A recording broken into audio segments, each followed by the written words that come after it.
Première épître de Jean, chapitre 2. Mes petits enfants, je vous écris ces choses afin que vous ne péchiez point.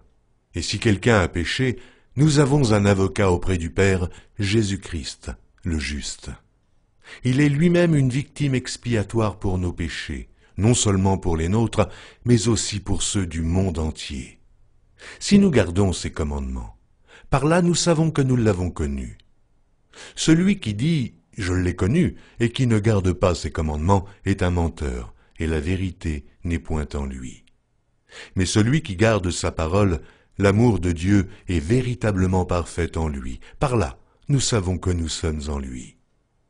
Celui qui dit qu'il demeure en lui doit marcher aussi comme il a marché lui-même. Bien-aimés, ce n'est pas un commandement nouveau que je vous écris, mais un commandement ancien, que vous avez eu dès le commencement. Ce commandement ancien, c'est la parole que vous avez entendue. Toutefois, c'est un commandement nouveau que je vous écris. Ce qui est vrai en lui et en vous, car les ténèbres se dissipent, et la lumière véritable paraît déjà.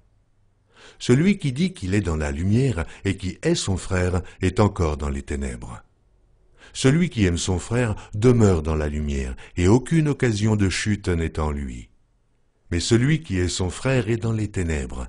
Il marche dans les ténèbres, et il ne sait où il va, parce que les ténèbres ont aveuglé ses yeux. Je vous écris, petits enfants, parce que vos péchés vous sont pardonnés à cause de son nom. Je vous écris, Père, parce que vous avez connu celui qui est dès le commencement. Je vous écris, jeunes gens, parce que vous avez vaincu le malin. Je vous ai écrit, petits enfants, parce que vous avez connu le Père. Je vous ai écrit, Père, parce que vous avez connu celui qui est dès le commencement. Je vous ai écrit, jeunes gens, parce que vous êtes forts et que la parole de Dieu demeure en vous et que vous avez vaincu le malin. N'aimez point le monde, ni les choses qui sont dans le monde. Si quelqu'un aime le monde, l'amour du Père n'est point en lui.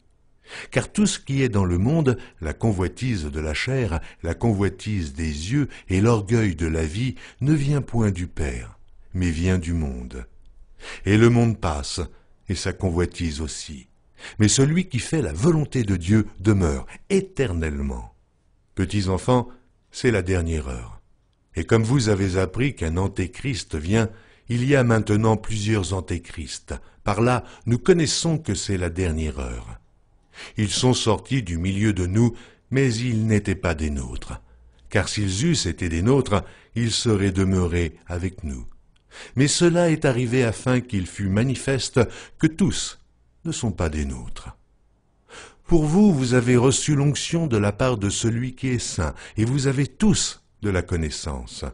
Je vous ai écrit, non que vous ne connaissiez pas la vérité, mais parce que vous la connaissez, et parce qu'aucun mensonge ne vient de la vérité.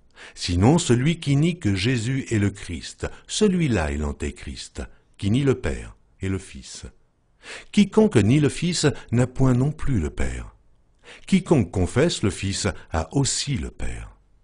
Que ce que vous avez entendu dès le commencement demeure en vous. Si ce que vous avez entendu dès le commencement demeure en vous, vous demeurerez aussi dans le Fils et dans le Père. Et la promesse qu'il nous a faite, c'est la vie éternelle. Je vous ai écrit ces choses au sujet de ceux qui vous égarent.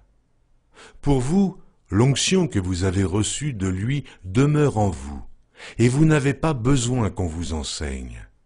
Mais comme son onction vous enseigne toutes choses, et qu'elle est véritable, et qu'elle n'est point un mensonge, demeurez en lui, selon les enseignements qu'elle vous a donnés. Et maintenant, petits enfants, demeurez en lui, afin que, lorsqu'il paraîtra, nous ayons de l'assurance, et qu'à son avènement, nous ne soyons pas confus et éloignés de lui. Si vous savez qu'il est juste, reconnaissez que quiconque pratique la justice est né de lui.